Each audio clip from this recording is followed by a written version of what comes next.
Hello everyone. Welcome to For Nurses Preparation YouTube channel. I am Neeraj Kumar Kathal. Today is 23rd May 2023. Let's begin today's nursing MCQ class for upcoming AIMS NORCET exam 2023. Next question is: non-steroidal anti-inflammatory drugs are commonly used in the treatment of musculoskeletal conditions. It is important for the nurse to remind the client to musculoskeletal condition से संबंधित problem होने पर NSAID group की medicine को इस्तेमाल किया जाता है। इस मेडिसिन के इस्तेमाल के दौरान क्लाइंट को किस बात का ख्याल रखना चाहिए, यह आपको बताना है। Option 1, take NSAID at least 3 times per day. दिन में 3 बार आपको NSAID लेना चाहिए कम से कम। Option 2, take antacids 1 hour after taking NSAIDs। इस मेडिसिन को लेने के बाद एंटासिड्स लेने चाहिए। Option 3, take NSAIDs with food. हमें NSAID ग्रुप की मेडिसिन को खाने के बाद या साथ लेना चाहिए। ऑप्शन डी इनमें से कोई नहीं। Non steroidal anti inflammatory drugs, यहाँ पर याद रखिएगा NSAID ग्रुप की मेडिसिन को जनरली हम दिन में 1 बार या 2 बार प्रिस्क्राइब करते हैं। बहुत रेयरली ही हम 3 बार दिन में देते हैं, तो ऑप्शन 1 गलत हो जाता है। NSAID ग्रुप की मेडिसिन को एंटासिड्स के साथ नहीं दिया जाता क्योंकि ये NSAID ग्रुप की मेडिसिन की एब्जॉर्प्शन को प्रभावित कर सकते हैं।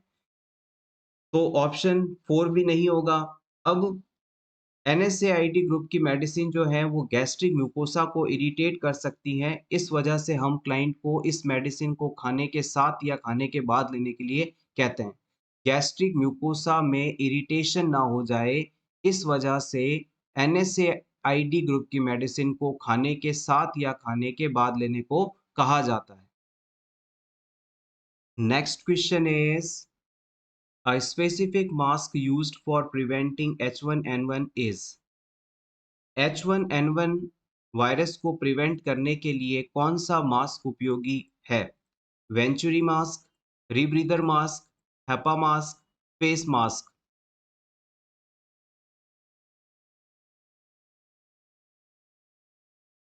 The right answer is option C, HEPA mask. HEPA mask का फुल फॉर्म होता है high efficiency particulate air filter respirator. एक बार फिर से, high efficiency particulate air filter respirator. हम लोग जो नॉर्मल मास्क इस्तेमाल करते हैं उनकी तुलना में ये मास्क एक विशेष साइज के पार्टिकल्स को रेस्पिरेटरी ट्रैक्ट में जाने से रोकता है। इसे मोर इफेक्टिव माना जाता है as compare to normal mask. Next question is: a newborn baby has been referred to the casualty case of congenital diaphragmatic hernia. The first clinical intervention is to। किसी न्यूबॉर्न बेबी में congenitally diaphragmatic hernia मौजूद हो तो इस situation में सबसे पहले आप क्या करेंगे? Option A, nasogastric tube insert करेंगे। Option B, bag and mask ventilation शुरू करेंगे।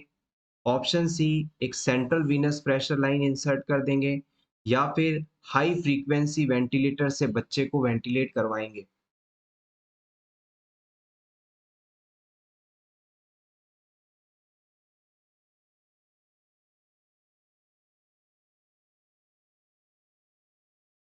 कंजेनाइटल डायफ्रैग्मेटिक हर्निया कंडीशन के अंदर होता क्या है? जैसे मान लीजिए ये आपका डायफ्राम है और इस डायफ्राम के ऊपर थोरेसिक कैविटी है और नीचे एब्डोमिनल कैविटी है। अब डायफ्रैग्मेटिक हर्निया होने पर जो एब्डोमिनल कंटेंट है वो यहाँ पर जो ओपनिंग मौजूद होती है ईसोफेगस वाली, इस ईसोफेगस ओपनिंग के साथ साथ एब्डोमिनल कंटेंट सभी थोरेसिक कैविटी में शिफ्ट हो जाते हैं। स्टमक का कुछ हिस्सा या फिर स्मॉल इंटेस्टाइन का कुछ पार्ट अगर एब्डोमिनल कैविटी से निकलकर थोरेसिक कैविटी में चला जाता है हर्निएट हो जाता है, तो ये कंडीशन डायफ्रैग्मेटिक हर्निया के रूप में जाना जाता है।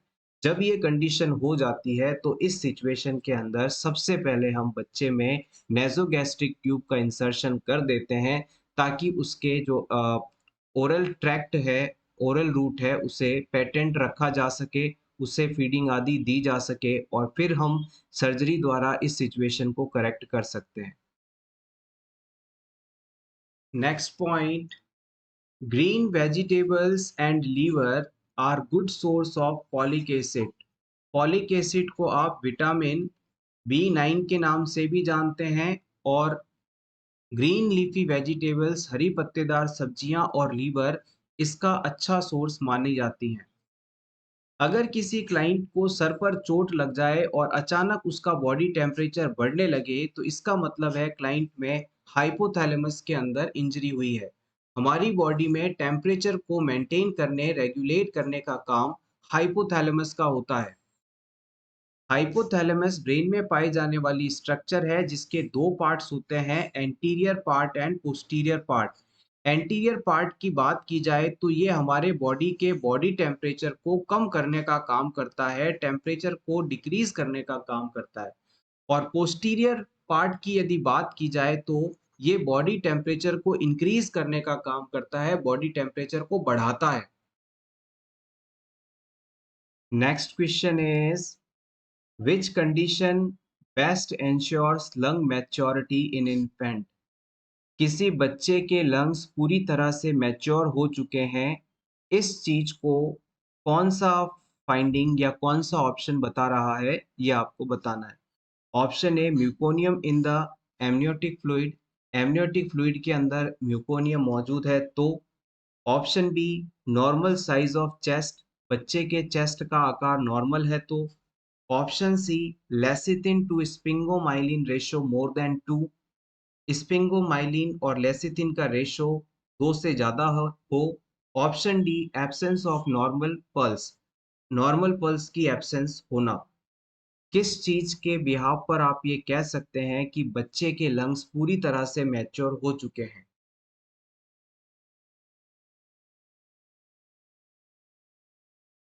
Option C is correct here. बच्चे के लंग्स पूरी तरह से मैच्योर हैं या नहीं, इस चीज़ को पता करने के लिए हम लेसिथिन और स्पिंगोमाइलिन रेशो का असेसमेंट करते हैं। इसमें यदि इन दोनों का रेशो 2:1 आता है, यानी कि मोर देन 2 आता है, तो हम ये मानते हैं कि बच्चे के लंग्स पूरी तरह से मैच्योर हो चुके हैं। अब बच्चा अगर जन्म भी ले ले, तो इसे रेस्पिरेशन से रिलेटेड डिफ़िकल्टीज़ होने की संभावना बहुत कम है। और अगर बच्चे के लंग्स पूरी तरह से मैच्योर नहीं होते, इस लेसिथिन स्पिंगोमाइलिन रेशो 1.5 से कम होता है, तो इस सिचुएशन में हम ये मान कर चलते हैं कि बच्चा अभी जन्म के बाद पूरी तरह से सर्वाइव नहीं कर पाएगा, क्योंकि इसके लंग्स मैच्योर नहीं हैं। लंग्स को मैच्योर करने के लिए डिलीवरी से जस्ट पहले फिर हम डेक्सामेथासोन एडमिनिस्टर करते हैं। Next question is, a client with diabetes is explaining to the nurse how she will care for her feet at home. Which statement indicates that the client understands proper foot care? एक diabetes का patient आपको इन चारों options में से कौन सा statement दे जिससे कि आप ये मानेंगे कि इसे अपने पैरों की देखभाल कैसे करनी है, ये बात समझ आ चुकी है। Option one, I should inspect my feet at least once a week. Patient कहे कि मैं अपने पैरों को 1 हफ्ते में 1 बार देखूँगा, जाँचूँगा। Option 2, it is okay to go barefoot in the house. मैं घर में नंगे पाँव घूम सकता हूँ, बेयरफुट घूम सकता हूँ, यानी बिना शूज़ या स्लीपर्स के घूम सकता हूँ। Option 3, it is important to dry my feet carefully after my bath. Bathing के बाद, स्नान के बाद मैं अपने पैरों को अच्छी तरह से ड्राई करूँगा। ऑप्शन 4, इनमें से कोई नहीं।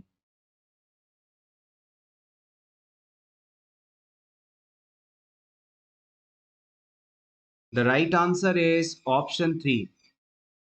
डायबिटीज वाले पेशेंट्स को अपने फुट एरिया की रेगुलर केयर करना आवश्यक है और इसे अपने पैरों को रोज इंस्पेक्ट करना चाहिए कि इसमें किसी प्रकार की चोट, कट या घाव तो नहीं। क्योंकि डायबिटीज़ वाले पेशेंट में अगर छोटा-सा भी घाव बन जाए, तो वो हील नहीं हो पाता और इससे एक बड़े घाव का अ, रूप हो सकता है, जिससे कि क्लाइंट में एम्पुटेशन करने की नौबत आ सकती है। तो डायबिटीज़ वाले पेशेंट को अपने पैरों का विशेष ख़्याल रखना है। इसमें किसी भी प्रकार का डैमेज, कट तो नहीं, इस चीज़ का रोज़ उसे इंस्पेक्शन करना चाहिए। घर के अंदर भी डायबिटीज़ वाले पेशेंट को नंगे पाँव नहीं घूमना चाहिए। उन्हें हमेशा जूते या चप्पल पहनने चाहिए ताकि उन्हें पैरों में किसी प्रकार की इंजरी ना हो। इसके अलावा ऑप्शन 3 के अंदर कहा गया है कि नहाने के बाद मैं हमेशा अपने पैरों को ड्राई करूँगा। ये स्टेटमेंट बिल्कुल सही है, क्योंकि अगर पैरों को ड्राई नहीं किया गया तो वहाँ पर मॉइस्चर के कारण फंगल इन्फेक्शन या कोई और इन्फेक्शन हो सकता है, जो कि क्लाइंट के लिए बहुत ही डेंजरस कंडीशन कॉज़ कर सकता है। तो हमेशा नहाने के बाद पैरों को ड्राई करना है, हर रोज़ इंस्पेक्ट करना है और घर के अंदर जूते-चप्पल पहन कर रखना है। ये सभी इंस्ट्रक्शन डायबिटीज़ फुट केयर के लिए एसेंशियल है। Next question is one of the following is used in acute chest pain. इन चारों ऑप्शंस में से कौन से टेस्ट का इस्तेमाल चेस्ट पेन होने पर किया जाता है? एक्यूट चेस्ट पेन होने पर पेशेंट में आप कौन-सा टेस्ट करवाएँगे, ये आपको बताना है। एसजीओटी एस्टिमेशन करवाएँगे, ट्रोपोनिन टी और आई एस्टिमेशन करवाएँगे, ब्लड कोलेस्ट्रॉल एस्टिमेशन करवाएँगे या फिर एलडीएच एस्टिमेशन करवाएँगे। Important question for upcoming AIIMS NORCET exam.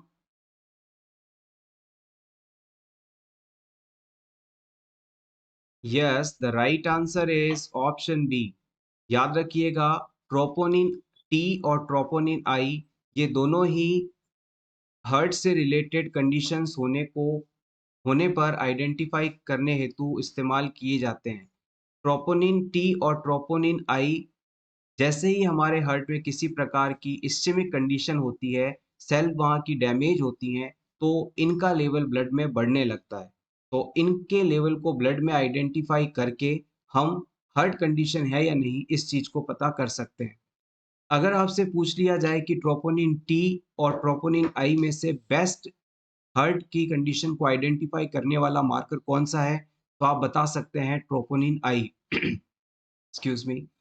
Troponin I is a most specific cardiac marker, यानी ट्रोपोनिन आई सबसे बेस्ट है। इसके अलावा blood cholesterol estimation, LDH estimation यानी लैक्टो डिहाइड्रोजनेज एस्टिमेशन और एसजीओटी एस्टिमेशन के द्वारा हम इन कंडीशंस को बेहतर आइडेंटिफ़ाई नहीं कर सकते। Next question is which foods are good alternative for those who don't like drinking milk? ऐसे व्यक्ति जिन्हें दूध अच्छा नहीं लगता, दूध पीना पसंद नहीं है, उन लोगों के लिए मिल्क की कमी को किन फूड सब्सटेंस द्वारा रिप्लेस किया जा सकता है? Options are egg, peanut butter and dried beans, option B pasta rice potatoes, option C fruits, vegetables and whole grain bread, option D cream soups, pudding and low fat चीज़।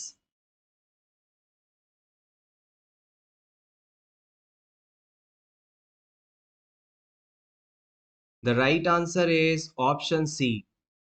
अगर milk client को अच्छा नहीं लगता है, तो उसकी जगह पर हम उसे fruits, vegetables, whole grain bread दे सकते हैं। फ्रूट्स, वेजिटेबल्स और होल ग्रेन ब्रेड्स दे सकते हैं।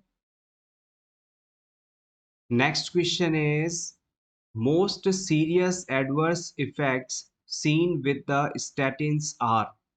अगर कोई व्यक्ति स्टैटिन ड्रग्स ले रहा है, तो इसमें मोस्ट सीरियस एडवर्स इफ़ेक्ट कौन-सा देखने को मिलेगा? rhabdomyolysis, gastrointestinal disturbances, hypoglycemia, hypothyroidism।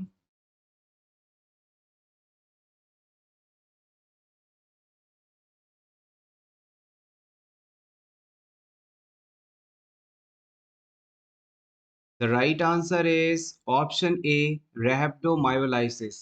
आइए इस इम्पोर्टेंट क्वेश्चन को थोड़ा ब्रीफली समराइज्ड वे में डिस्कस कर लेते हैं। यहाँ से आपको काफ़ी सारी चीज़ें सीखने को मिलेंगी। स्टैटिन ग्रुप्स की जो मेडिसिन होती हैं, उन्हें हम लिपिड लोअरिंग एजेंट के नाम से जानते हैं। स्टैटिन ग्रुप की मेडिसिन को हम लिपिड लोअरिंग एजेंट के नाम से जानते हैं। लिपिड का मतलब हो गया सिंपली कोलेस्ट्रॉल, यानी हमारे शरीर में कोलेस्ट्रॉल की मात्रा को कम करने के लिए जो मेडिसिन इस्तेमाल की जाती हैं, वो स्टैटिन ग्रुप की मेडिसिन कहलाती हैं। हमारे शरीर में नॉर्मल कोलेस्ट्रॉल का लेवल 200 mg पर डीएल तक होता है।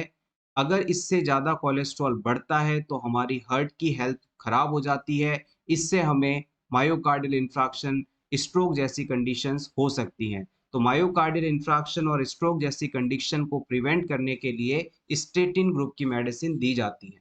अब इन ग्रुप की मेडिसिन के एग्जाम्पल्स की बात की जाए तो इसमें दो इम्पॉर्टेंट हैं, एथॉरवेस्टेटिन और दूसरा है सिमवेस्टेटिन।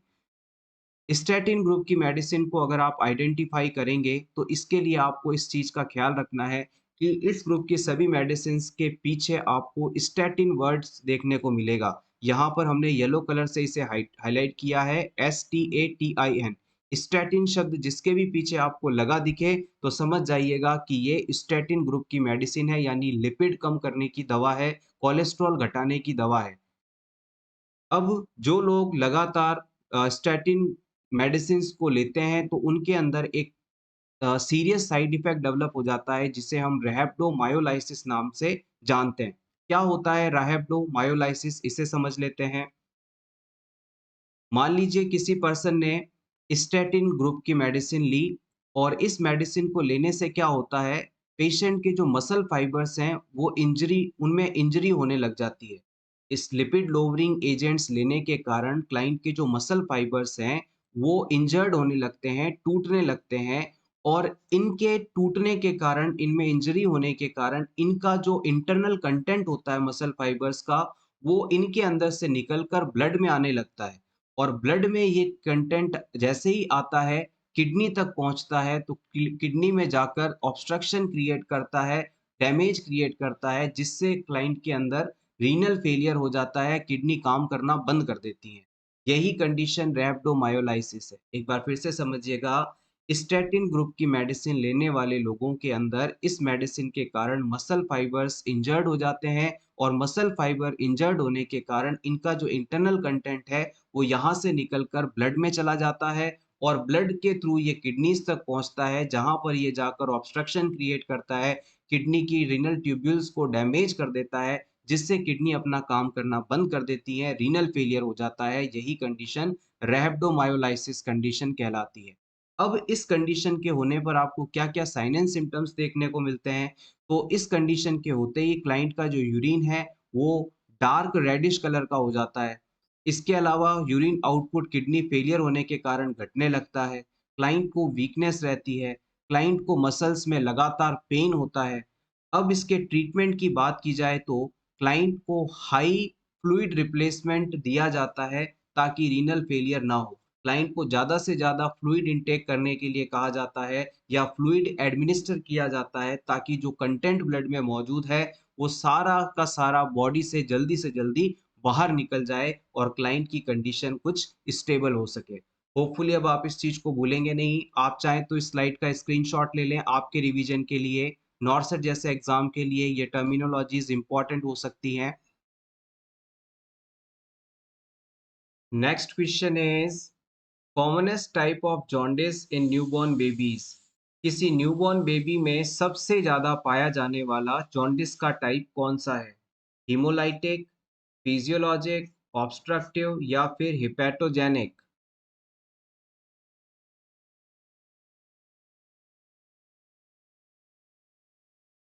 The right answer is option B, physiological jaundice सबसे ज्यादा पाया जाने वाला जॉन्डिस है। Next question is the client with history of diabetes insipidus admitted with polyuria, polydipsia, and mental confusion, the priority intervention for this client is। किसी बच्चे को diabetes insipidus condition थी, यानी कि इस बच्चे के अंदर जो एंटी डायूरेटिक हार्मोन है इसका प्रोडक्शन नहीं हो पा रहा था या कम हो पा रहा था। इसकी वजह से बच्चे में बहुत ज़्यादा यूरिन आउटपुट देखने को मिल रहा था। इस बच्चे को बहुत ज़्यादा प्यास लग रही थी और पानी की कमी के कारण उसे मेंटल कन्फ्यूजन भी हो रहे थे। तो इस कंडीशन के होने पर आप सबसे पहले कौन-सा इंटरवेंशन करेंगे, प्रायोरिटी इंटरवेंशन करेंगे, ये आपको सेलेक्ट करना है। ऑप्शन ए, हम बच्चे का यूरिनरी आउटपुट चेक करेंगे, बच्चे के वाइटल साइंस लेंगे, बच्चे को ज़्यादा से ज़्यादा फ्लूइड इनटेक करने के लिए कहेंगे और बच्चे का वेट मेजरमेंट करेंगे।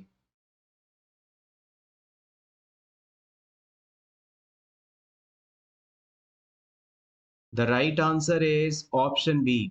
यहाँ पर बच्चे को मेंटल कंफ्यूजन हो रहा है, तो इस चीज के बिहाव पर हम कह सकते हैं कि बच्चा हो सकता है शॉक में जा रहा है।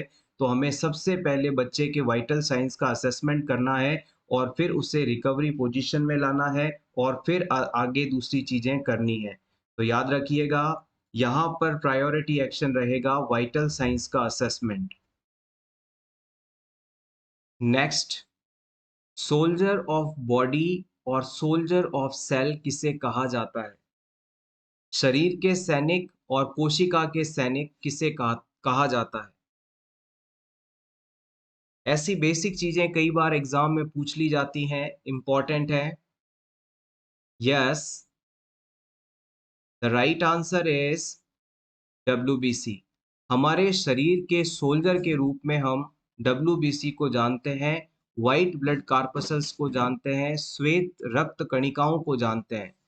और वहीं आपसे पूछ लिया जाए कि सोल्जर ऑफ द सेल किसे कहा जाता है, तो हम लाइसोसोम्स को सोल्जर ऑफ द सेल के रूप में जानते हैं। इसे हम सुसाइडल बैग भी कहते हैं, क्योंकि हमारे सेल के अंदर जब कोई माइक्रो ऑर्गेनिज्म एंट्री ले लेता है या कोई डेड पार्टिकल्स होते हैं, तो उन्हें ये लाइसोसोम ही जाकर डिस्ट्रॉय करता है, एनगल्फ करके डिस्ट्रॉय करने का काम करता है। तो याद रखिएगा, soldier of the body is WBC and soldier of the cell is lysosome. Next question is, the newborn maturity rating is done using। किसी न्यूबॉर्न बेबी की मैच्योरिटी को असेस करने के लिए इनमें से कौन सा मेथड इस्तेमाल किया जाता है? अपगार, बेलार्ड, ओलेंडर या इनमें से कोई नहीं?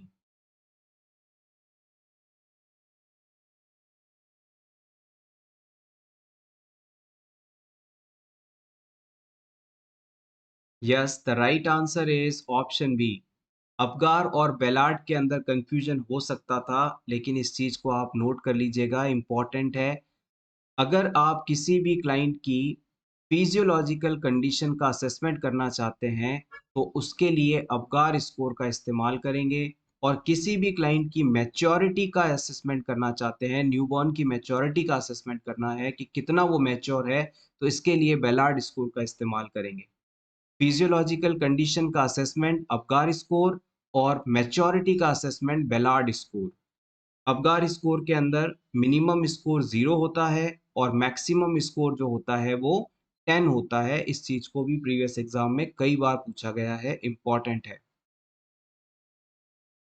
Next question is, the nurse reviews the electrolyte values of a client with heart failure, notes that potassium level is low and notifies the healthcare provider.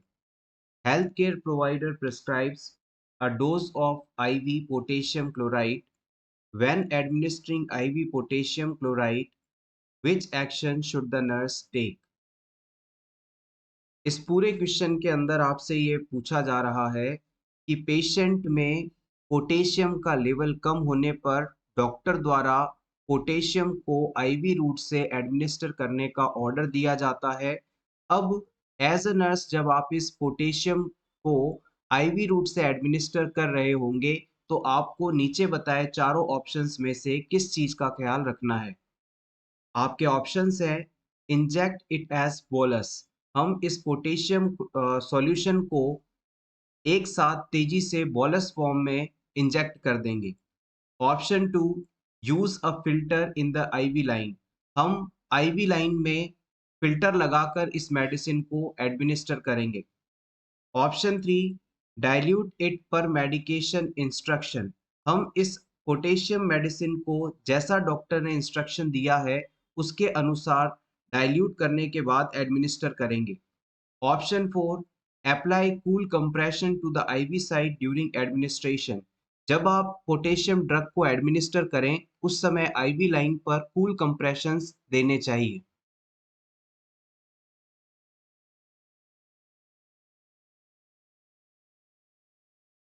हमारे शरीर में पोटेशियम का नॉर्मल लेवल 3.5 से 5.2 के बीच होना चाहिए। अब बात करते हैं पोटेशियम एडमिनिस्ट्रेशन की अकॉर्डिंग टू दिस क्वेश्चन। अगर आपने किसी भी क्लाइंट को पोटेशियम ड्रग बोलस फॉर्म में एडमिनिस्टर की तो इससे तुरंत क्लाइंट का जो हार्ट है वो अरेस्ट हो जाएगा।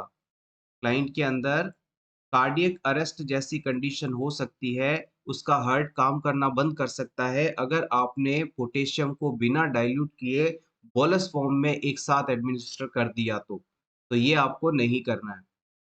उसके बाद ऑप्शन 4 के अंदर कहा गया है कि जिस जगह से जिस आईवी लाइन से आप पोटेशियम ड्रग को एडमिनिस्टर करेंगे, वहाँ पर कूल कंप्रेशंस देने हैं। तो ये ऑप्शन भी आपका गलत माना जाएगा।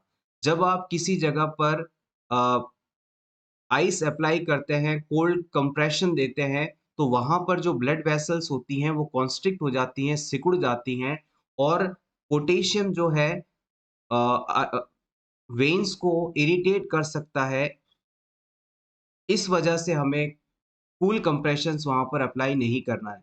जब भी हम पोटेशियम को आईवी लाइन से एडमिनिस्टर करते हैं, तो पोटेशियम हमारी जो ब्लड वेसल है, उसको इरिटेट कर सकता है और आपने यहाँ पर कूल कंप्रेशन दे दिया, जिससे कि वेन्स सिकुड़ चुकी हैं। अब आप पोटेशियम एडमिनिस्टर कर रहे हैं, तो क्लाइंट की जो वेन्स है, वो इरिटेट होंगी और वहाँ पर फ्लेबाइटिस जैसी कंडीशन हो सकती है। तो इसलिए हमें कभी भी पोटेशियम एडमिनिस्ट्रेशन के दौरान या इससे पहले कूल कंप्रेशन नहीं देना है। ऑप्शन बी के अंदर कहा गया था कि हम फ़िल्टर का इस्तेमाल करेंगे, तो पोटेशियम का एडमिनिस्ट्रेशन करते वक़्त हमें किसी भी प्रकार का फ़िल्टर लगाना आवश्यक नहीं है।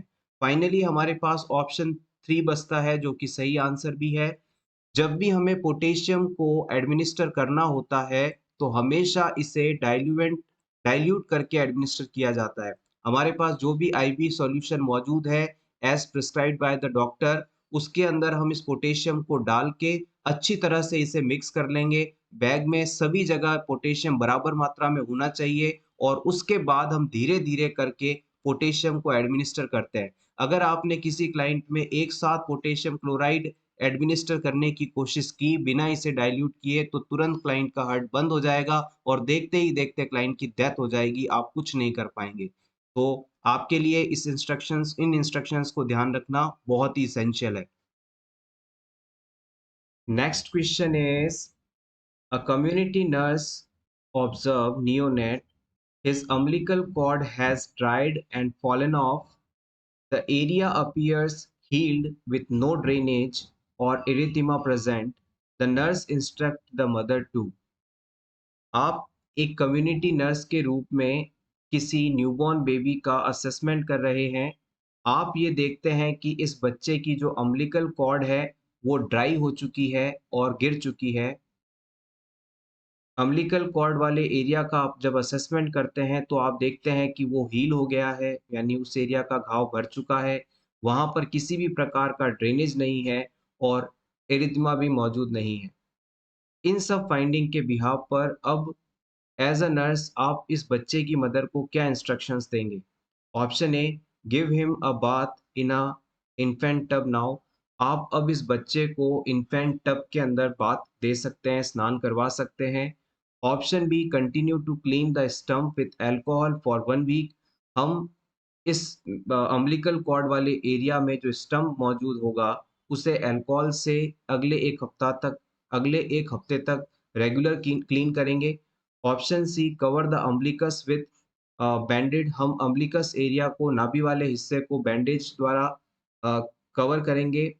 Option D, apply antibiotic ointment to the stump. हम इस रिमेनिंग पोर्शन पर एंटीबायोटिक ऑइंटमेंट लगाएँगे।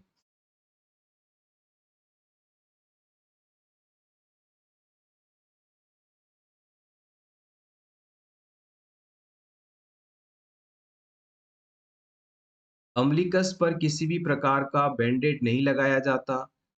अम्बिलिकल कॉर्ड ड्राई होकर फॉल हो चुकी है, गिर चुकी है, हट चुकी है, यहाँ पर स्टंप मौजूद ही नहीं है, तो आप किसे अल्कोहल से क्लीन करेंगे? स्टंप जब है ही नहीं, तो वहाँ पर एंटीबायोटिक ऑइंटमेंट्स लगाने का कोई मतलब नहीं है, तो ये ऑप्शन सारे आपके गलत हो जाते हैं। जैसे ही अम्बिलिकल कॉर्ड वाला एरिया ड्राई हो जाता है, अम्बिलिकल कॉर्ड फॉलन ऑफ हो जाती है और वो एरिया पूरी तरह से भर चुका है, हील हो चुका है, किसी भी प्रकार की वहाँ पर रेडनेस नहीं है, ड्रेनेज मौजूद नहीं है, तो अब इस बच्चे को हम बाथ टब के अंदर बात करवाने का इंस्ट्रक्शन दे सकते हैं। यानी बच्चे को अब इन्फेंट टब के अंदर बात करवा सकते हैं क्योंकि अम्बिलिकल कॉर्ड हट चुकी है और वो एरिया भी पूरी तरह से हील हो चुका है, तो अब यहाँ पर इन्फेक्शन होने की संभावना खत्म हो चुकी है। Next question is which of the following primary nursing intervention in a child who diagnosed with Reye's syndrome किसी बच्चे को यदि रेस सिंड्रोम जैसी डिजीज हो जाती है तो इस बच्चे के लिए प्राइमरी नर्सिंग इंटरवेंशन कौन सा होगा? Option A changing position every 1 hour, हर 1 घंटे में हम बच्चे की पोजीशन चेंज करेंगे। Option B providing a quiet environment with dimmed light, हम बच्चे को ऐसे किसी कमरे में रखेंगे जहां पर शांत वातावरण हो, ज्यादा आवाज ना हो, ज्यादा लाइटिंग भी ना हो। Option C assessing hearing loss, बच्चे में सुनने की क्षमता का असेसमेंट करते रहेंगे। Option D monitoring urine output and colour of sclera, हम इस बच्चे में यूरिन आउटपुट कितना है और उसकी स्क्लेरा का कलर कैसा है, इस चीज का असेसमेंट करेंगे।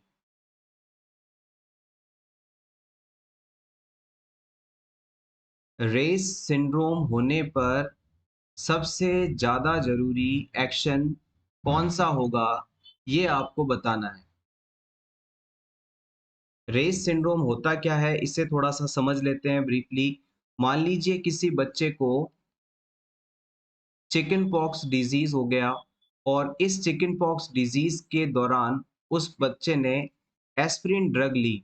अब वायरल इन्फेक्शन के दौरान एस्पिरिन ड्रग लेने से बच्चे के ब्रेन के अंदर इन्फ्लेमेशन हो जाती है और लीवर की फंक्शनिंग कम हो जाती है। ये चीज रेस सिंड्रोम के रूप में जानी जाती है।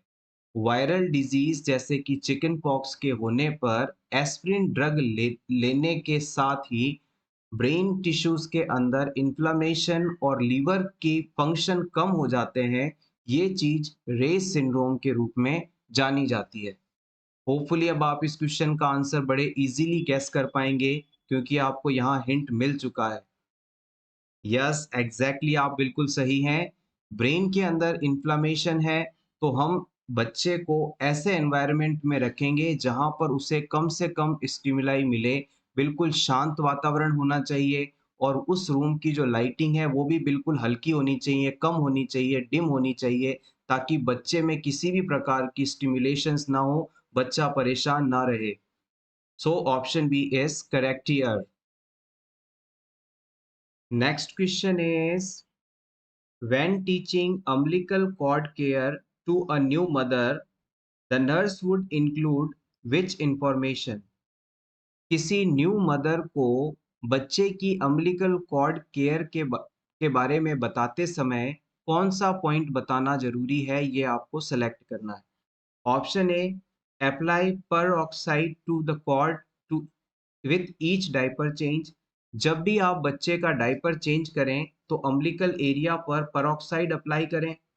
Option B cover the cord with petroleum jelly after bathing, बच्चे को बाथ के बाद में पेट्रोलियम जेली लगाकर कॉर्ड को कवर कर दें। Option C keep the cord dry and open to air, हमें बच्चे की कॉर्ड को बिल्कुल ड्राई रखना है, सूखा रखना है और एयर के कांटेक्ट में रहने देना है। Option D wash the cord with soap and water each day during tub bath, हमें टब बाथ के दौरान सोप और वाटर से कॉर्ड को क्लीन करना है। Which option is correct regarding the cord care, umbilical cord care? Yes, option C is correct here. Peroxide का इस्तेमाल, पेट्रोलियम जेली का इस्तेमाल और सोप एंड वाटर से क्लीनिंग का इस्तेमाल, ये सभी चीज़ें यहाँ पर सही नहीं हैं। हम यहाँ पर कॉर्ड केयर का इंस्ट्रक्शन देते समय मदर को ये बात बताएँगे कि बच्चे की कॉर्ड को जितना हो सके आप सूखा रखें, ड्राई रखें और ओपन रखें ताकि एयर इस अम्बिलिकल कॉर्ड पर लग सके और बच्चे में किसी भी प्रकार का इन्फेक्शन आदि ना डेवलप हो जाए। तो कॉर्ड की केयर के दौरान आपको कॉर्ड को ड्राई रखना है और ओपन टू एयर रखना है। Next question is cell is discovered by. Cell किसके द्वारा ढूंढी गई थी, डिस्कवर की गई थी, आइडेंटिफाई की गई थी, ये आपको बताना है। आप बिल्कुल सही हैं। अगर आपसे एग्जामिनर पूछ ले कि सेल किसने डिस्कवर की थी तो आप बताएंगे रॉबर्ट हुक ने। और स्पेसिफिक क्वेश्चन को यदि पूछना चाहे एग्जामिनर तो आपसे पूछ सकता है कि डेड सेल किसने डिस्कवर की तो आप बताएंगे रॉबर्ट हुक ने। और पूछ ले कि लिविंग सेल किसने डिस्कवर की थी तो आप बता सकते हैं एंटो वॉन ल्यूवेनहॉक ने। क्योंकि एंटो वॉन ल्यूवेनहॉक ही वो पर्सन थे जिन्होंने सबसे पहले माइक्रोस्कोप को डिस्कवर किया था, सूक्ष्मदर्शी यंत्र की खोज की थी और इसी यंत्र की मदद से, इसी डिवाइस की मदद से उन्होंने सबसे पहले लिविंग सेल को भी देखा था। तो दो चीजें हैं, डेड सेल सबसे पहले किसने देखी थी तो रॉबर्ट हुक ने, और लिविंग सेल सबसे पहले किसने देखी थी तो एंटोन वॉन ल्यूवेनहॉक ने। नेक्स्ट हम रिवाइज करेंगे। लीवर से रिलेटेड प्रॉब्लम्स होने पर दो टेस्ट हॉस्पिटल्स में अक्सर कंडक्ट किए जाते हैं पेशेंट्स में। इन्हें हम एएसटी और एएलटी के नाम से जानते हैं। एएसटी को हम एसजीओटी भी कहते हैं। इनका फुल फॉर्म होता है AST stands for aspartate amino transferase, aspartate amino transferase. और एसजीओटी का फुल फॉर्म होता है serum glutamic oxalo acetic trans aminase. एक बार फिर से, serum glutamic oxalo acetic trans aminase. ALT और एसजीपीटी इनके फुल फॉर्म्स हैं। ALT stands for alanine amino transaminase और एसजीपीटी का फुल फॉर्म है serum glutamic pyruvic transaminase. Take screenshot. Sometimes the full form may be asked, or they ask in what condition these tests are prescribed. Next question is, which nursing intervention has a highest nursing priority for a neonate after a birth? Neonate में जन्म के तुरंत बाद highest nursing priority क्या होती है? किसी बच्चे का जन्म हुआ, जन्म के तुरंत बाद इस बच्चे में कौन सा एक्शन लेना सबसे जरूरी है, ये आपको बताना है। ऑब्टेन अ स्टूल सैंपल, गिव विटामिन के इंजेक्शन, गिव इनिशियल बाथ, या फिर cover the neonates head with a cap.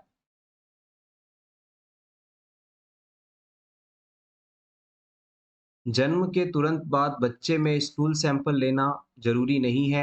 Vitamin के का इंजेक्शन तुरंत लगाना आवश्यक नहीं है। बच्चे को तुरंत इनिशियल बाथ देना भी आवश्यक नहीं है। Option D is correct here.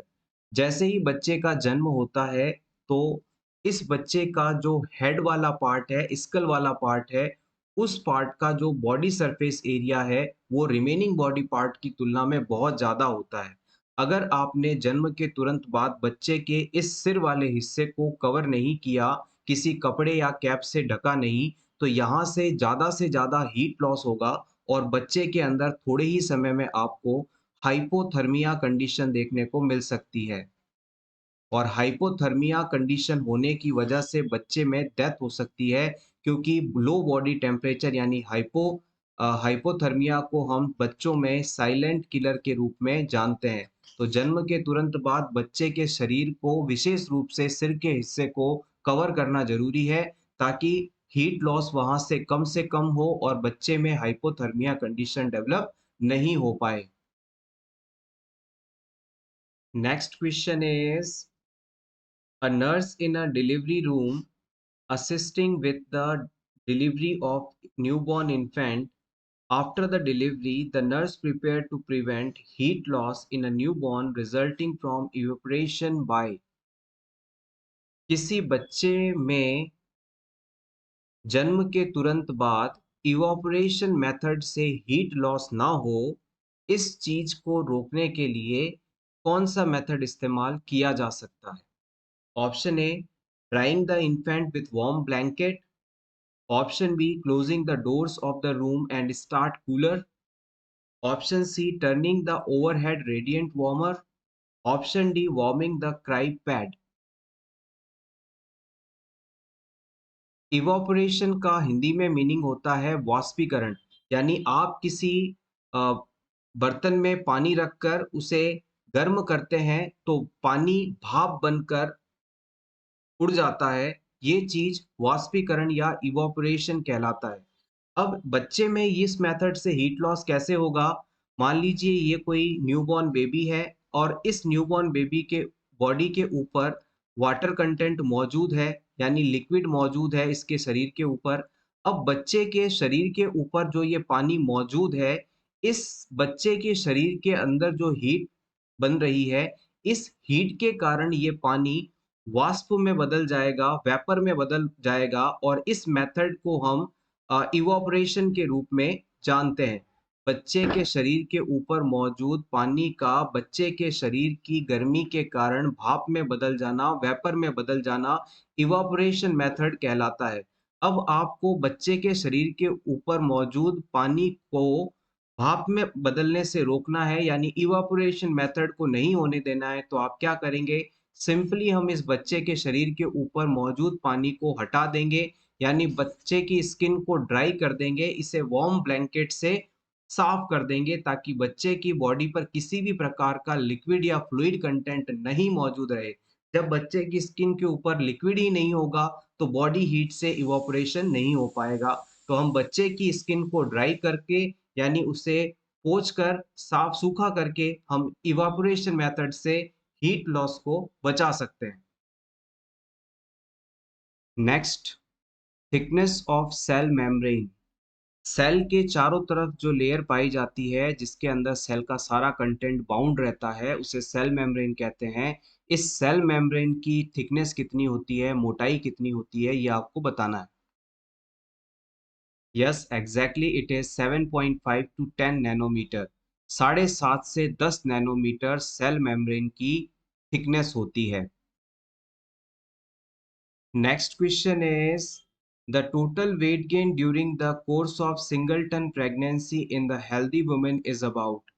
अगर किसी वुमेन में सिंगल प्रेगनेंसी है, सिंगल बेबी वाली प्रेगनेंसी है, तो उसमें प्रेगनेंसी पीरियड में कितना वेट गेन देखने को मिलेगा? 6 से 8 किलो, 3 से 7 किलो, 11 से 14 किलो या फिर 5 से 7 किलो? यूट्रस में सिंगल लाइव फीटस है तो पूरे प्रेगनेंसी पीरियड के दौरान वुमेन द्वारा 11 से 14 किलो वजन गेन किया जाएगा। आइए इस पूरी प्रेगनेंसी पीरियड में कैसे-कैसे मैटरनल और फीटल वेट गेन होता है, इसे समझ लेते हैं। इम्पोर्टेंट है, प्रीवियस एग्जाम में यहाँ से क्वेश्चंस पूछे गए हैं। सबसे पहले हम बात करेंगे मैटरनल वेट गेन की, यानी प्रेगनेंसी पीरियड में मदर की बॉडी में क्या-क्या चेंजेस आते हैं जिनसे वेट गेन देखने को मिलता है। सबसे पहले नॉन प्रेग्नेंट यूट्रस का वजन 60 ग्राम्स का होता है, जो कि टर्म प्रेगनेंसी पीरियड पर 60 ग्राम से बढ़कर 900 से 1000 ग्राम का हो जाता है, यानी कि लगभग यूट्रस का वजन 1 किलो के आसपास हो जाता है। मदर के जो ब्रेस्ट हैं उसका टोटल वेट 500 ग्राम्स के अप्रॉक्स हो जाता है। ब्लड वॉल्यूम जो है वो 1200 से 1500 ml बढ़ जाता है। फैट की बात करें तो 400 ग्राम्स फैट का डिपोजिशन देखने को मिलता है। एक्स्ट्रा सेल्यूलर फ्लूइड की बात की जाए तो ये 1200 ml तक बढ़ता है। तो याद रखिएगा, सबसे ज़्यादा एग्ज़ाम के अंदर यूट्रस का वज़न यहाँ से पूछा गया है कि प्रेगनेंसी पीरियड में यूट्रस का नॉर्मल वेट गेन टर्म पर कितना होता है, तो आप बताएँगे 900 टू 1000 ग्राम्स एप्रॉक्स। अब बात करते हैं फीटल वेट गेन की, तो बच्चे का वज़न टर्म प्रेगनेंसी पर 2.5 से 3.5 किलो के बीच में होना नॉर्मल माना जाता है। इसके बाद जो प्लेसेंटा होता है, उसका वेट गेन होता है, ये 500 ग्राम के आसपास होता है और एमनियोटिक फ्लूइड जो कि एग्ज़ाम में बहुत ज़्यादा पूछा जा रहा है, इसका टोटल वेट होता है 800 ml at the term pregnancy. तो 4 चीज़ें यहाँ से इम्पोर्टेंट हैं, यूट्रस का वज़न टर्म प्रेगनेंसी पर 1000 ग्राम के आसपास, फीटस का वज़न 2.5 से 3.5 किलो, प्लेसेंटा का वज़न 500 ग्राम यानी आधा किलो और एमनियोटिक फ्लूइड की मात्रा लगभग 800 ml और टोटल प्रेगनेंसी के दौरान वेट गेन जो है वो 11 से 14 किलो के बीच में होता है, 11 टू 14 केजीज़ के बिटवीन होता है। Take screenshot for your revision. Next question is what is the treatment of pathological jaundice in infant? अगर किसी इन्फेंट को पैथोलॉजिकल जॉन्डिस है तो इसके ट्रीटमेंट के लिए किस ऑप्शन का इस्तेमाल किया जा सकता है? Administration of phenobarbitone, exchange transfusion, phototherapy या फिर ये सभी? बच्चों में जन्म के बाद में 2 तरह से जॉन्डिस डेवलप हो सकता है। एक होता है पैथोलॉजिकल जॉन्डिस और एक होता है फिजियोलॉजिकल जॉन्डिस। फिजियोलॉजिकल जॉन्डिस जो है, जन्म के 2 से 3 दिन बाद में डेवलप होता है और ये एक नॉर्मल फिनोमिना है। इसके डेवलपमेंट के बाद किसी विशेष ट्रीटमेंट की आवश्यकता नहीं होती, ये अपने आप ठीक हो जाता है। लेकिन किसी बच्चे को जन्म के तुरंत बाद यानी पहले 24 घंटे के अंदर-अंदर जॉन्डिस डेवलप हो जाता है, तो हम इसे पैथोलॉजिकल जॉन्डिस कंडीशन कहते हैं और इस कंडीशन के होने पर बच्चे को ट्रीटमेंट की आवश्यकता पड़ती है। पैथोलॉजिकल जॉन्डिस होने पर हम बच्चों को फिनोबार्बिटॉन ड्रग दे सकते हैं, ब्लड ट्रांसफ्यूजन एक्सचेंज करवा सकते हैं, फोटोथेरेपी दे सकते हैं। तो यहाँ पर ऑप्शन डी बिल्कुल सही माना जाएगा। पैथोलॉजिकल जॉन्डिस की कंडीशन होने पर हम बच्चे में फिनोबार्बिटॉन, एक्सचेंज ट्रांसफ्यूजन और फोटोथेरेपी इन तीनों का ही इस्तेमाल कर सकते हैं। इसके अलावा याद रखिएगा, जब भी पैथोलॉजिकल जॉन्डिस कंडीशन होती है, तो जो सीरम बिलिरुबिन लेवल है, वो 15 mg पर डीएल से ज़्यादा देखने को मिलेगा, जबकि फिजियोलॉजिकल जॉन्डिस होने पर ये 15 से कम रहेगा। Next question, physiological jaundice in term babies subside by? किसी टर्म प्रेगनेंसी पर जन्म लिए हुए बच्चे में फिजियोलॉजिकल जॉन्डिस कितने समय बाद ठीक हो जाता है? 5th डे पर, 6th, 7th या 8th डे पर? फिजियोलॉजिकल जॉन्डिस के बारे में हमने आपको बताया था कि ये मोस्टली जन्म के 24 घंटे बाद में देखने को मिलता है और इसे किसी विशेष ट्रीटमेंट के द्वारा ठीक करने की आवश्यकता नहीं होती। ये अपने आप ठीक हो जाता है। ये किस जन्म के बाद किस दिन अपने आप ठीक हो जाता है, ये आपको बताना है।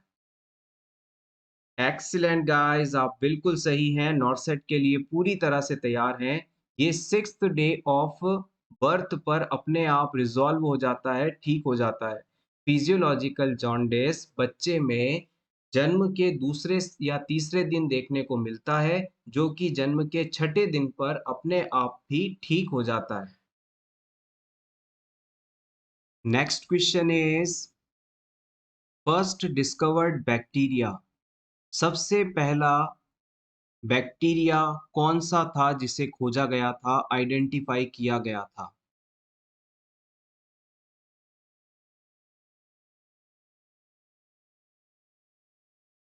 The right answer is Mycobacterium tuberculosis. Mycobacterium tuberculosis वह बैक्टीरिया है जो कि टीबी डिजीज़ कॉज़ करता है, ट्यूबरक्यूलोसिस डिजीज़ का कॉज़ होता है और इसे सबसे पहले डिस्कवर किया गया था। तो first discovered bacteria is Mycobacterium tuberculosis and it is discovered by Robert Koch. इसी वजह से हम टीबी डिजीज़ को कॉच डिजीज़ के नाम से भी जानते हैं और सबसे पहले बैक्टीरिया को खोजने के कारण फादर ऑफ बैक्टीरियोलॉजी के रूप में रॉबर्ट कोच को ही जाना जाता है। यहाँ पर 3-4 क्वेश्चन आपके कवर हो रहे हैं। First discovered bacteria Mycobacterium tuberculosis. Who discovered this bacteria? Robert Koch. Why TB is known as Koch disease? Because the TB bacteria is discovered by Robert Koch. And who is the father of bacteriology? The father of bacteriology is Robert Koch because they discovered the first bacteria. Next question is, a nurse administers an intramuscular injection of vitamin K to newborn. What is the purpose of the injection? किसी newborn baby में vitamin के का injection क्यों लगाया जाता है, ये आपको बताना है। Option one, maintains the intestinal floral count. ये इंटेस्टाइन में मौजूद बैक्टीरिया के नंबर को मेंटेन करता है। Option two, promotes proliferation of intestinal flora. ये इंटेस्टाइन में मौजूद बैक्टीरिया की संख्या को बढ़ाने में मदद करता है। ऑप्शन थ्री, स्टिमुलेट्स विटामिन के प्रोडक्शन इन द बेबी। ये बच्चे में विटामिन के निर्माण को बढ़ाता है।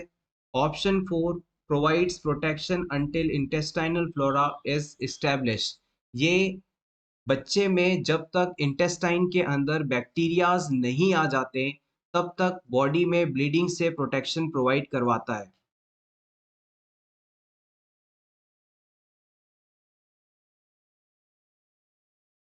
Important question. The right answer is option 4. It provides protection until the intestinal flora is established. Confuse मत होइएगा, इस चीज को थोड़ा और क्लियर कर लेते हैं। जैसे कि मान लीजिए ये आपकी इंटेस्टाइन है, ये आपके एब्डोमेन में मौजूद आते हैं। अब इस इंटेस्टाइन के अंदर क्या होता है कि फ्लोरा पाया जाता है। फ्लोरा का मतलब होता है बैक्टीरिया। हमारे शरीर में किसी विशेष हिस्से में कुछ विशेष बैक्टीरिया पाए जाते हैं, उसे हम फ्लोरा के नाम से जानते हैं। और ये बैक्टीरिया जब तक इस स्पेस के अंदर मौजूद हैं, किसी भी प्रकार का डिजीज कॉज नहीं करते। लेकिन अगर ये बैक्टीरिया यहाँ से निकलकर शरीर के दूसरे हिस्से में चले जाएं, तो वहां पर डैमेज डिजीज कॉज कर सकते हैं। तो हमारी इंटेस्टाइन के अंदर कुछ अच्छे बैक्टीरिया पाए जाते हैं, जो कि लगातार विटामिन के का निर्माण करते रहते हैं। और इन विटामिन के कारण से हमारे लीवर द्वारा क्लॉटिंग फैक्टर्स का निर्माण किया जाता है। और क्लॉटिंग फैक्टर्स की प्रेजेंस के कारण हमें हमारी बॉडी में ब्लीडिंग होने पर क्लॉट बनता है, जिसके कारण ब्लीडिंग नहीं हो पाती। अब मान लीजिए जब जब कोई न्यूबॉर्न बेबी जन्म लेता है, तो इस न्यूबॉर्न बेबी के इंटेस्टाइन के अंदर किसी भी प्रकार का बैक्टीरिया मौजूद नहीं होता। यानी कि अब बच्चे के शरीर में विटामिन के नहीं है। तो हम जन्म के तुरंत बाद इसे इंट्रामस्कुलर रूट से विटामिन के लगा देते हैं, ताकि विटामिन के लीवर तक पहुंचे और लीवर द्वारा क्लॉटिंग फैक्टर्स का फॉर्मेशन कर दिया जाए और बच्चे में किसी भी प्रकार की ब्लीडिंग होने के रिस्क को कम किया जा सके। तो याद रखिएगा, जन्म के बाद बच्चों में जो विटामिन के लगाया जाता है, वो इस वजह से लगाया जाता है कि जब तक बच्चों की इंटेस्टाइन में बैक्टीरिया नहीं आ जाते और विटामिन के का प्रोडक्शन नहीं करने लग जाते, तब तक बच्चे के शरीर में विटामिन के पर्याप्त मात्रा में रहे, जिससे कि क्लॉटिंग फैक्टर्स बन सकें और बच्चे में ब्लीडिंग होने की संभावना घट सके। हमेशा आप न्यूबॉर्न बेबीज के अंदर जब विटामिन के लगाएंगे, तो हमेशा उसको जांग के अंदर, थाइस के अंदर लगाया जाता है। आईएम रूट से लगाया जाता है। वेस्टस लैटरलिस मसल्स पर लगाया जाता है, जो कि मीडियो लैटरल थाई में मौजूद रहती है।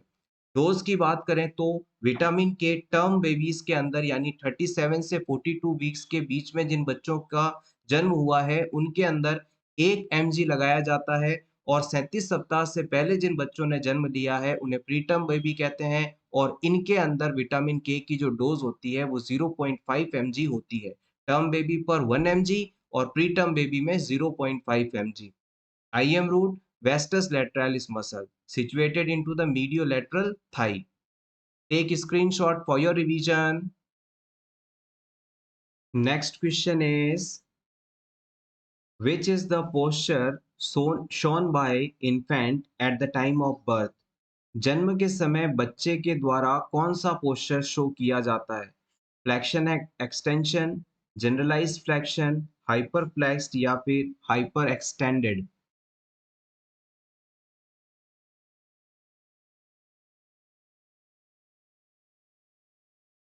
The right answer is option B. जन्म के समय बच्चे में जनरलाइज्ड फ्लेक्शन पोस्चर देखने को मिलता है, यानी बच्चे के शरीर के जो पार्ट्स हैं वो फोल्डेड होते हैं। ये चीज यहाँ पर इंपॉर्टेंट है। Next question is phototherapy is effective when large surface area is exposed to the light. Therefore, infant is unclothed, but the nurse we need to take following precaution. किसी बच्चे को जॉन्डिस हुआ है और इसके ट्रीटमेंट के लिए हम उसे फोटोथेरेपी दे रहे हैं। फोटोथेरेपी उस समय सबसे ज़्यादा इफ़ेक्टिव मानी जाती है जब बच्चे के शरीर का ज़्यादा से ज़्यादा हिस्सा इस लाइट के कांटेक्ट में आए। इस थेरेपी को देने के दौरान हमें किस बात का ख्याल रखना सबसे ज़रूरी है, ये आपको बताना है। Option A, cover the reproductive parts. Option B, head, eyes and reproductive parts should be covered. Option C, eyes and head should be covered. Option D, head and face should be covered.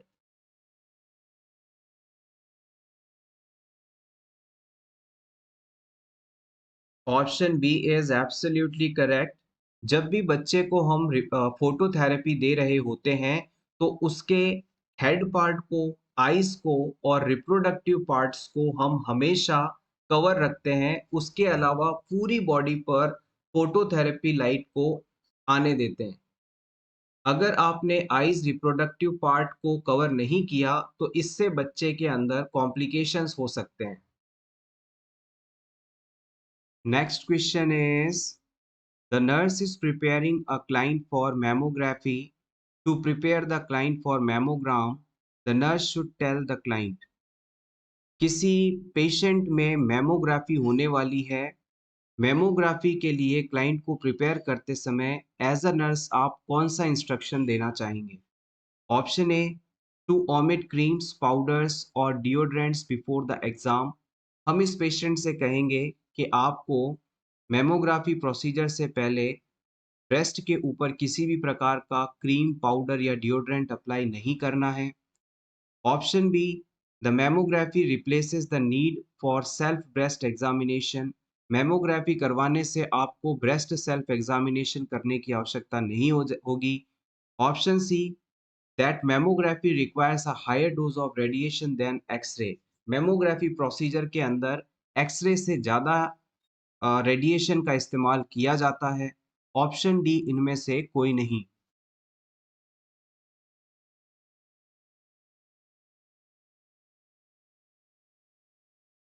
The right answer is option A. सबसे पहले बात करते हैं mammography होता क्या है। Process by which we can diagnose tumour और abnormality of breast using X-ray. किसी भी पेशेंट के पर्सन के ब्रेस्ट में किसी प्रकार का ट्यूमर, कैंसर, गांठ तो नहीं है। इस चीज को पता करने के लिए हम ब्रेस्ट का एक्सरे करवाते हैं और यही प्रोसीजर मेमोग्राफी कहलाता है। मेमोग्राफी करवाने से पहले हम क्लाइंट के ब्रेस्ट के ऊपर किसी भी प्रकार का क्रीम, पाउडर, डिओड्रेंट अगर मौजूद है तो उसे क्लीन कर देते हैं। और ये इंस्ट्रक्शन इस प्रोसीजर से पहले दिया जाता है कि आपको ब्रेस्ट के ऊपर इस प्रोसीजर से पहले किसी भी चीज़ को अप्लाई नहीं करना है। अदरवाइज जो रिजल्ट होते हैं वो डिफरेंट आ सकते हैं, एबनॉर्मल आ सकते हैं। Next question is which cell organelle is known as post office of cell. Cell का पोस्ट ऑफिस किस स्ट्रक्चर को, किस सेल ऑर्गेनल को कहा जाता है?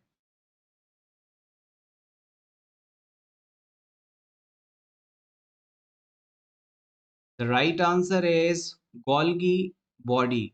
गोल्गी बॉडी को हम सेल का पोस्ट ऑफिस कहते हैं। Let's revise few important points. Platelets are stored at temperature of 22 to 24 degree centigrade. Platelets को हम 22 से 24 डिग्री सेंटीग्रेड टेम्परेचर पर स्टोर कर सकते हैं। Bromocriptine use to suppress lactation. अगर किसी फीमेल में मिल्क प्रोडक्शन कम करवाना हो, बंद करवाना हो, तो उसके लिए ब्रोमोक्रिप्टिन नाम की मेडिसिन का इस्तेमाल किया जाता है। Next, metoclopramide use to increase lactation. Metoclopramide का इस्तेमाल लैक्टेशन को बढ़ाने के लिए किया जाता है। ब्रोमोक्रिप्टिन देकर आप लैक्टेशन को यानी ब्रेस्ट मिल्क के प्रोडक्शन को कम करवा सकते हैं और मेटोक्लोरप्रोमाइड देकर इसे इंक्रीज करवा सकते हैं। हाई फैट डाइट में लीड टू कॉलोन कैंसर। अगर कोई व्यक्ति बहुत ज्यादा हाई फैटी फूड लेता है तो उसमें कॉलोन कैंसर होने की संभावना बढ़ जाती है। Next question is a therapy commonly used for the treatment of thumb sucking।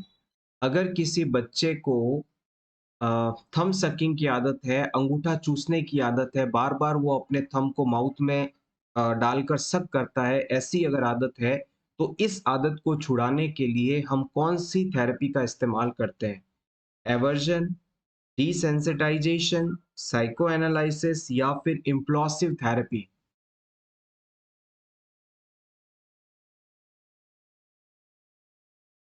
आप बिल्कुल सही हैं। ऑप्शन ए यहाँ पर सही माना जाएगा।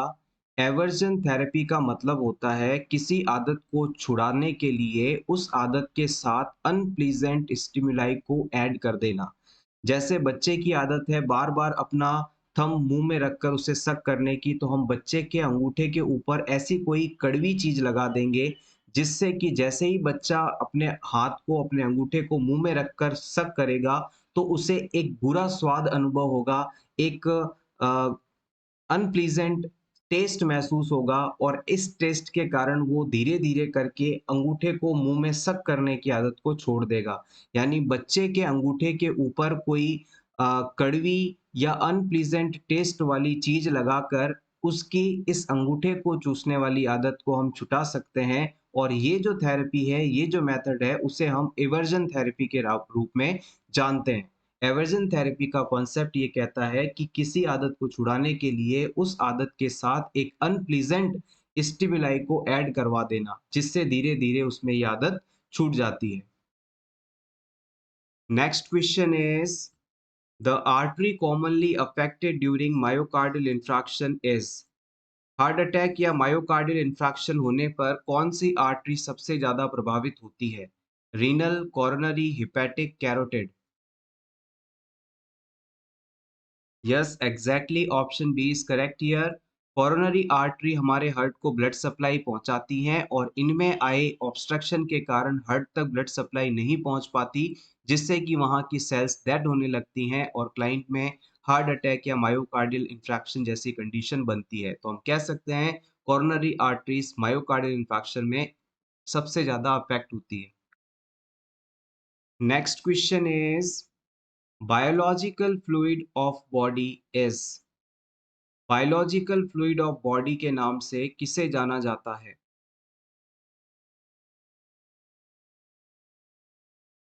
Yes, it is called cytoplasm. Biological fluid of body cytoplasm को कहा जाता है। साइटोप्लाज्म वह फ्लूइड है जो कि सेल मेम्ब्रेन और न्यूक्लियस के बीच में पाया जाता है। सो एवरीवन, ये था हमारा आज का वीडियो जिसमें हमने एम्स नॉरसेट एग्जाम 2023 के लिए कुछ इंपॉर्टेंट एमसीक्यूज को डिस्कस किया। होपफुली आपको ये क्वेश्चंस अच्छे लगे होंगे, अपकमिंग एग्जाम्स में हेल्पफुल होंगे। वीडियो कंटेंट अच्छा लगा हो तो प्लीज़ इसे लाइक कर दीजिएगा और इसी तरह रेगुलर वीडियोस देखने के लिए for nurses preparation YouTube channel को जरूर सब्सक्राइब करें। Thank you so much once again and best of luck.